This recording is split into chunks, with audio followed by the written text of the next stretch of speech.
Hello everyone, we are in our lecture series of overview and integration of cellular metabolism. We are continuing with individual amino acid metabolism and their disorders, and in today's class we will be discussing metabolism of glycine. Very important, we will be covering the chemistry of glycine, we will be discussing the overview of glycine metabolism, how glycine is synthesized, how it is degraded, what are the specialized products from glycine and the various disorders of glycine metabolism. So, it is a huge daunting task. So, buckle up, gather your own notebooks and we will try to cover the entire topic in this class, alright. So, glycine, as you all know, it is a very simple amino acid with only hydrogen in place of the carbon skeleton. It is a non-essential amino acid, means it can be synthesized in our body. Metabolically it is glucogenic amino acid, ultimately it will enter into the TCA cycle by any means possible, right.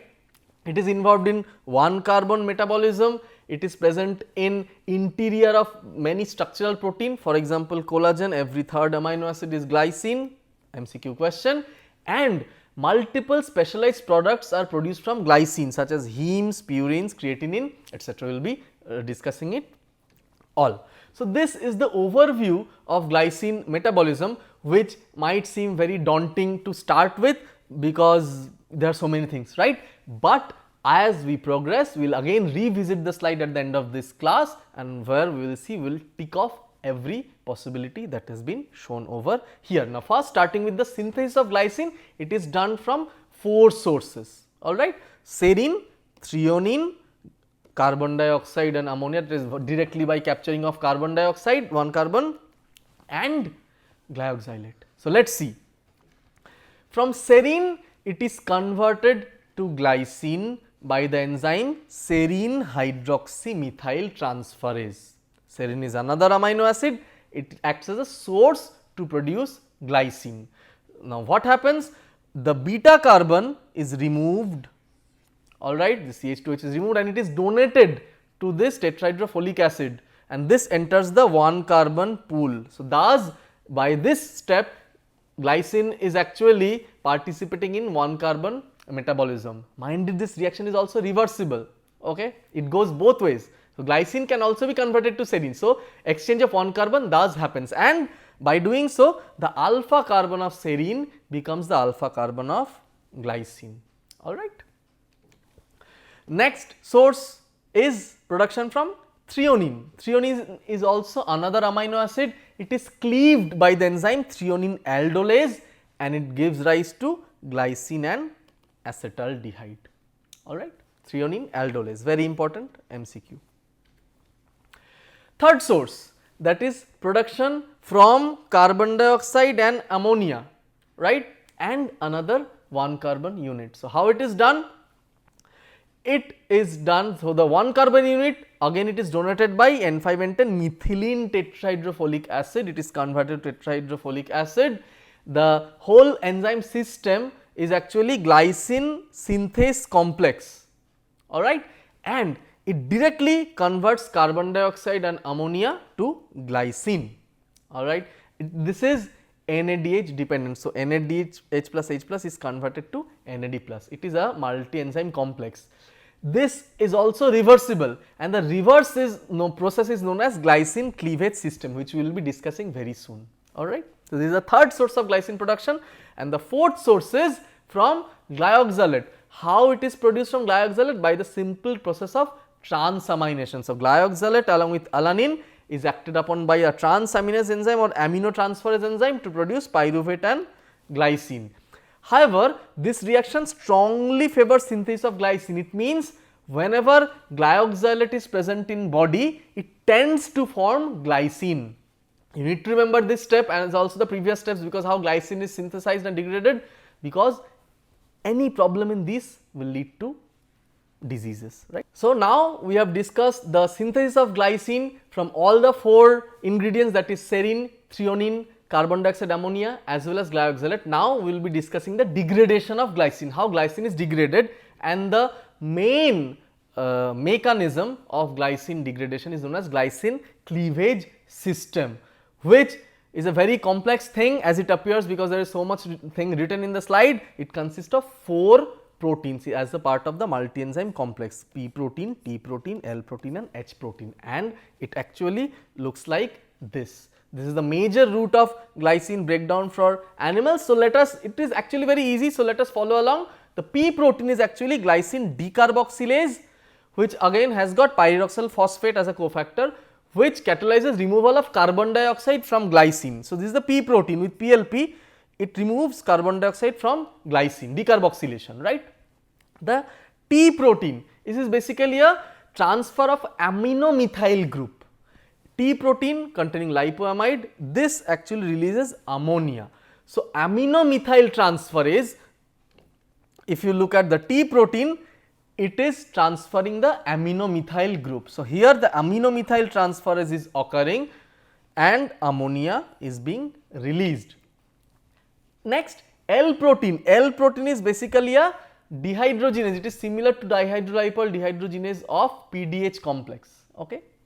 This regenerates lipoamide. So, this is an FAD containing coenzyme, it actually regenerates lipoamide, and in controlling all of them, in connection to all of them is basically the H protein. Basically, it is a protein that is modified with lipoic acid, which interacts with all the other components of the cycle, which includes reductive methylamination catalyzed by P protein, methylamine transfer as well as electron transfer, that is reduction. So, all of this occurs in conjunction to break down glycine. Now, if we are looking into 3D structure, it might seem very daunting, but we can actually express them in a much simpler way. So, this is how it happens. So, first glycine decarboxylase acts, CO2 is given out, and ultimately all the other cofactors, tetrahydrofolate, lipoamide, NAD, FAD, they are PLP, they are all acting to regenerate the intermediate so that this cyclical reaction can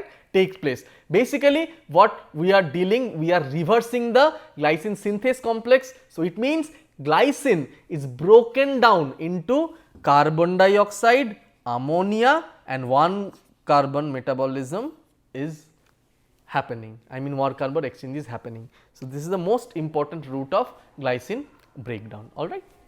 Next, we are discussing about the fate of glycine when it enter, how it can enter the glucogenic pathway. So, how it can enter the glucogenic pathway? See, glycine, as we already discussed, can be converted to serine by the action of serine hydroxymethyl transferase, SHMT, right. Thereafter, serine is acting as a precursor for glucose. How? Serine is acted upon by dehydratase enzyme, one water molecule breaks, goes out, it forms an amino acid, and ultimately one water molecule is again entering and ammonia is being removed. So, by deamination of the amino acid, it is forming pyruvate. So, glycine is being ultimately via serine, it is converted to pyruvate, right. So, now we are dealing with the specialized product from glycine. Okay. So, specialized products from glycine are many, and we will also be discussing the role of glycine along with them, right. So, they are creatinine, creatine phosphate and creatinine, heme, purine nucleotides, glutathione, how glycine is acting as a conjugating agent, role of glycine in protein, neurotransmitter. So, let us discuss it one by one. Okay. So, first the biosynthesis of creatinine. Creatinine synthesis starts from synthesis of creatine. Okay. So, creatine is basically a high energy compound that is synthesized and it is present in the muscle, and it is synthesized from 3 amino acid, glycine, arginine and methionine, very important. So, this is an MCQ. So, any other amino acid if it is mentioned, it can be a question. So, all of this are constituent of creatine except, so be mindful, right. So, let us see how it happens. The first step occurs in mitochondria of kidney and pancreas. It involves transfer of guanidino group from arginine to glycine catalyzed by an amidotransferase enzyme to produce guanidino acetate. So, this is what is happening in the first step. This group is being shifted to glycine and ultimately guanidinoacetate is formed. Okay. This is the first step, amidotransferase, amido group is being transferred, right. In the next step what happens, this guanidinoacetate will be methylated. Who is the most common methyl donor in all metabolic reaction? That is activated methionine in the form of S-adenosyl methionine. Okay. S-adenosyl methionine ultimately methylates this guanidinoacetate to form creatine, and this methylation occurs in liver. So, there is a simple methylation. So, addition of one methyl group that is happening over here. Okay. We got creatine. Now, in the next step what happens, this creatine is phosphorylated. Whenever we need phosphorylation, kinase enzyme will work. So, creatine kinase is the enzyme that phosphorylates this creatinine to produce creatine phosphate or phosphocreatine. This phosphocreatine is actually a ready energy source for muscle. So, let us deviate a bit, that this is the step 3, creatine kinase, alright. So, what happens, this creatine phosphate, we need creatine phosphate to go ahead to form creatinine, right, but this creatine phosphate when required can actually be broken down to creatine. You see, creatine is requiring an ATP to form creatine phosphate. So, this is a high energy compound. So, whenever the muscle needs ready ATP, creatine phosphate is broken down, alright.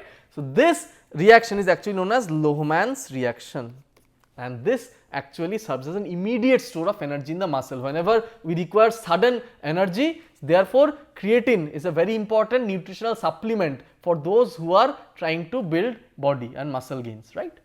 So, we are coming back to synthesis of creatinine. So, what happens, we have got creatine phosphate which is actually spontaneously and non-enzymatically converted or broken down to creatinine, and this creatinine is excreted in urine. So, this reaction is pretty spontaneous and non-enzymatic, it is automatically converted to creatinine, and an inorganic phosphate is let go from the creatine phosphate molecule. So, this is the highlight of the total synthesis of creatine. Mind it, these are the enzymes and these are the location where these enzymes are acting. So, all of them are again multiple choice question. The first step is in kidney, second step is in liver, and the third and fourth step are happening in the muscle cells. So, what is the clinical implication of creatinine? The normal serum level, okay, normal serum level is 0.7 to 1.4 in males. In females it is a bit less, 0.6 to 1.3 milligram per deciliter. Generally we measure creatinine level. Creatine level is not measured generally, even if it is measured, the normal level is 0.2 to 0.4 mg per dl. Similarly, in case of urine, creatinine as it is excreted in urine, it is the normal excretory product, so 1 to 2 gram per day, mind it is gram, whereas the value of creatine is 0 to 50 mg per day, it is almost negligible compared to creatinine excretion, right. So, all these levels are important and MCQ answers, right. So, what is the clinical implication of creatinine? It is a very important indicator of renal function, and the amount of creatinine actually parallels with the disease severity. The more damage the kidney, the higher will be the creatinine level in the serum blood, right. It is an indicator of glomerular filtration rate. Specifically, the 24-hour creatinine clearance, creatine excretion is very important indicator of, it reflects renal function. However, even if from a single value of creatinine, we can estimate the GFR roughly by using calculator. One such example is MDRD calculator. There are online softwares, you can simply put your age, sex, race and the creatine value, and it will give you a rough idea about the estimated GFR in your renal condition. You may like to try it, right. Next, this value is increased in muscular dystrophies, alright, both blood, urinary creatine and creatinine are raised. It is also raised in renal failure, fever and starvation, where there are, remember in starvation there is muscle degradation, in fever due to shivering, again there is a micro injury to muscle. Now, this enzyme creatine kinase is also very interesting, and it is a diagnostic enzyme because this enzyme, the level of creatine kinase, since it is present in inside cells, whenever there are destruction of the cells, this enzyme comes out, and its level is also an indicator of certain diseases. It is raised in myocardial infarction, muscular dystrophy, etc. And specifically you should briefly know, because this is not an enzymology class, but still you should know in this connection that there are 3 isoforms of this enzyme. The main isoenzyme that is increased in muscular dystrophy is CKMM variety, and when in case of heart disease, that is myocardial infarction, CKMB variety is raised, and hence it is an important marker of, it is an important cardiac marker, very early marker of and specific marker of heart disease, right. Moving forward, this creatinine production is actually very spontaneous, there is no fluctuation, and it actually depends on muscle mass. Therefore, creatine excretion is absolutely constant for a particular person, it will not vary, right.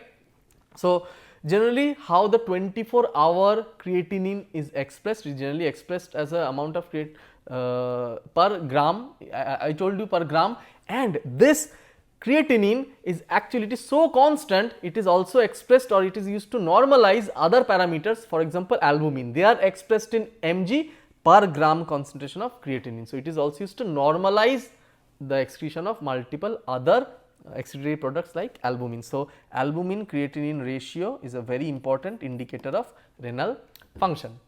So, as you have understood by now, creatine synthesis demands the major supply of glycine, arginine and methionine, told you MCQ. So, these 3 amino acids are very essential, and where there is an error in creatinine synthesis or this pathway, it has been found that those children are presenting with multiple neurological symptoms. Hence, it has been hypothesized that creatinine plays a critical role in brain development and brain function. Okay, it is still in research phases, but mind it, creatinine synthesis difficulty or problem leads to neurological symptoms in babies. So, next we moved on to another important product, that is heme synthesis. You all know heme is required for hemoglobin that is present in our blood, red blood cell, and this succinyl coenzyme A combines with glycine by the action of the enzyme delta aminolevulinic acid synthase. It forms delta aminolevulinic acid, which is also known as ALA, and this is the first step in production of heme. We will be discussing heme metabolism in across multiple classes in details for what are the steps, what are the diseases. So, for now you just need to know glycine is an important precursor for heme synthesis, alright. Next, purine synthesis, very important, interesting. Glycine, the whole molecule of glycine is utilized for synthesis of purine. Specifically, if we number the purine ring, we can see the 4th, 5th carbon and the 7th nitrogen are actually contributed by glycine. Again, we will be discussing synthesis of purine and nucleotide metabolism in detail in future classes. So, for now you should know that glycine is also acting as a precursor in production of purine nucleotides, right. Next, we move on to synthesis of glutathione. Glutathione is a tripeptide. It contains glutamic acid, cysteine and glycine. We have discussed glutathione when we were discussing about HMP shunt. We have discussed in detail how the reduced form of glutathione helps to fight various free radicals and how it helps in maintaining RBC membrane integrity, and this glutathione needs glycine to be synthesized, alright.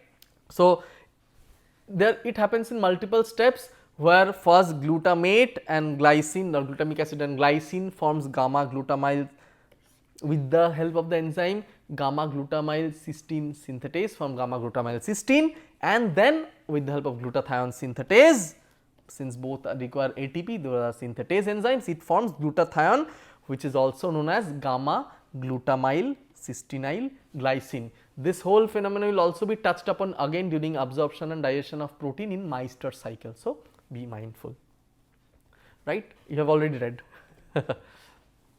Next, conjugation reactions. In conjugation reaction, glycine is an important conjugating agent for two things we will be discussing over here. Number one is bile acid. In cholesterol metabolism, you have been taught how cholesterol, with the help of several steps, several intermediate steps, they are converted to primary bile acids like cholic acid and chenodeoxycholic acid. They conjugate with amino acid like taurine and glycine. In this case, since it is a glycine class, we are discussing glycine conjugation. So, they are conjugated with glycine to form glycocholic acid and glycochenodeoxycholic acid.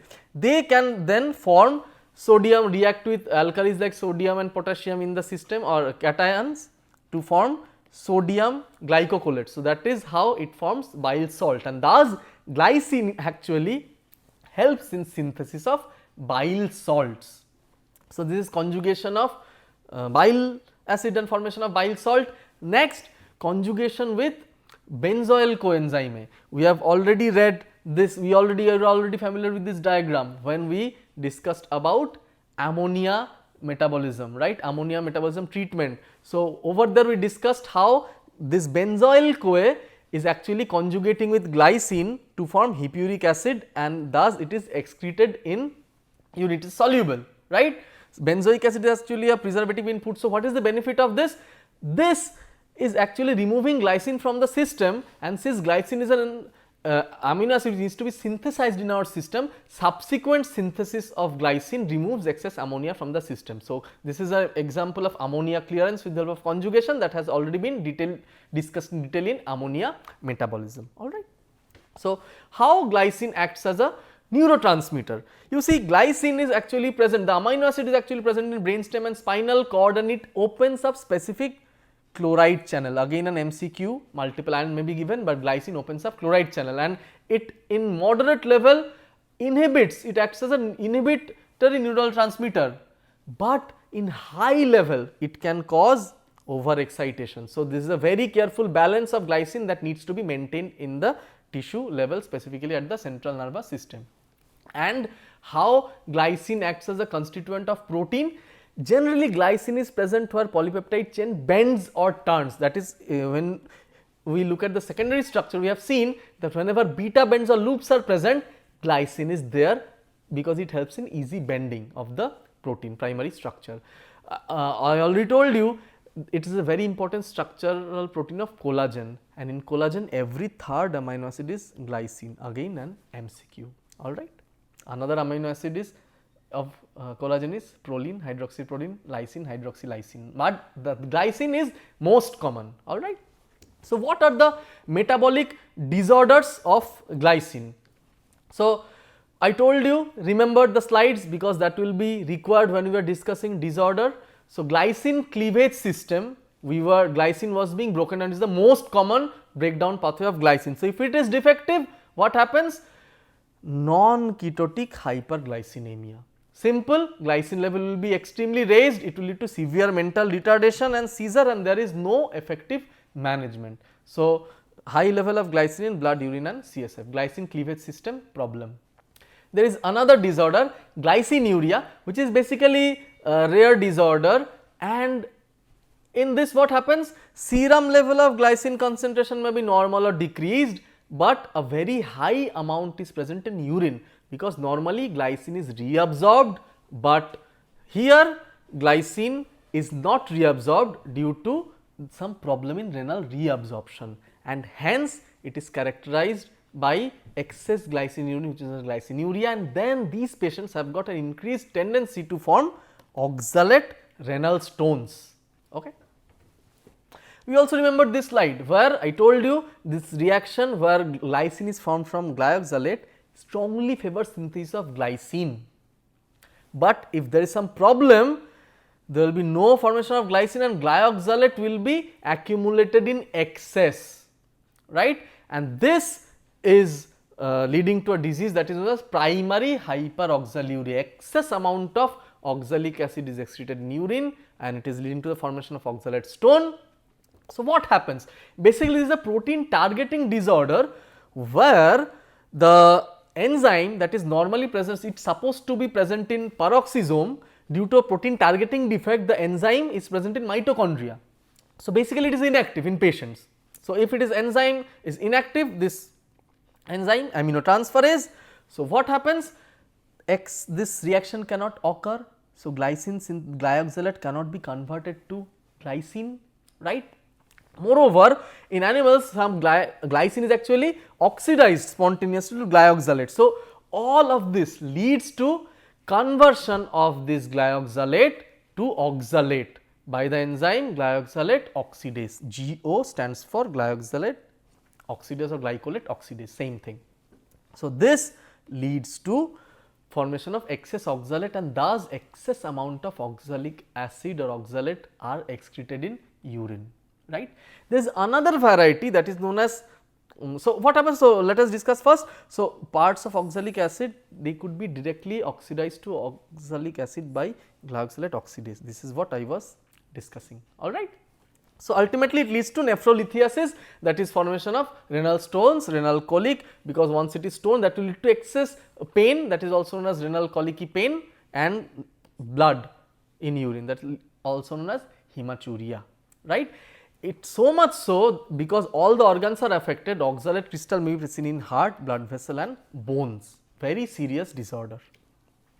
There is a milder variety that is known as type 2 primary hyperoxaluria.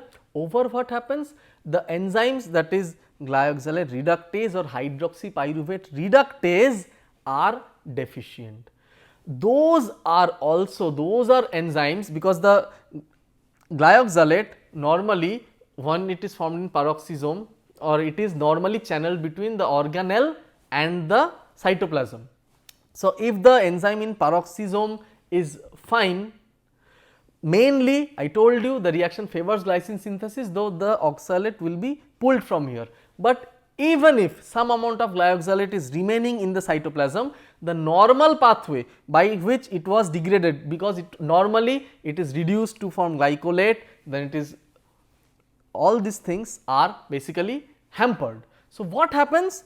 This leads to production of oxalate, but I told you if this is only the reason, it is very mild, right. So, hydroxypyruvate deficiency, what happens? It leads to excess formation of glycolate and then glyoxylate to oxalate, right. So, this is a very milder condition and only leads to urolithiasis. The condition leads to production of stones only inside the kidneys, not extrarenal lithiasis. The primary one leads to production of stones in heart, blood vessel and bone. In this case, it is present, stones are only present inside the kidneys. So, what is the treatment of this hyperoxaluria? Simple, we need to excrete oxalate by excess water intake. We need to take more and more water, so that it is dissolved in water and excreted in urine. Dietary supplementation of calcium, it forms calcium oxalate crystals, and this will also help in chelation of the oxalate crystal and excreted in urine. And dietary restriction of excess leafy vegetable like tea, beetroot, because they are a very important source of oxalic acid normally. So, if there is already oxaluria, we should keep in mind that these compounds which are a precursor of oxalic acid are restricted in diet. So, finally, we come to the slide where we are revisiting our original slides. We have discussed production from serine, threonine as well as 1 carbon, right. Proteins are broken down to form glycine by multiple proteolytic enzyme, that we all know, and finally, how glycine is utilized from also that is important glyoxylate.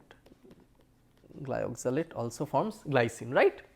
So, glycine cleavage system we have discussed, serine production of pyruvate to glucose we have discussed, glyoxylic acid to oxalic we have discussed in detail, creatine phosphate we will discuss in detail, production of purine ring we are discussing, purine metabolism we will be discussing, we have touched on, but we will still discuss heme synthesis in heme metabolism, we have discussed production of glutathione, we have discussed how it is conjugated in bile salt and conjugation of hippuric acid. So, this is the final metabolic fate that I always tell you, this is shown at the end of every amino acid metabolism class with a goal that our final amino acid, be it glucogenic and ketogenic, we are expressing the fate of carbon skeleton of amino acids. So, our player glycine lies here and it is converted to pyruvate and it being a glucogenic amino acid. So, to conclude, this lecture has covered the chemistry of glycine, how glycine is synthesized, we have discussed how glycine is degraded, we have discussed what are the important products from glycine,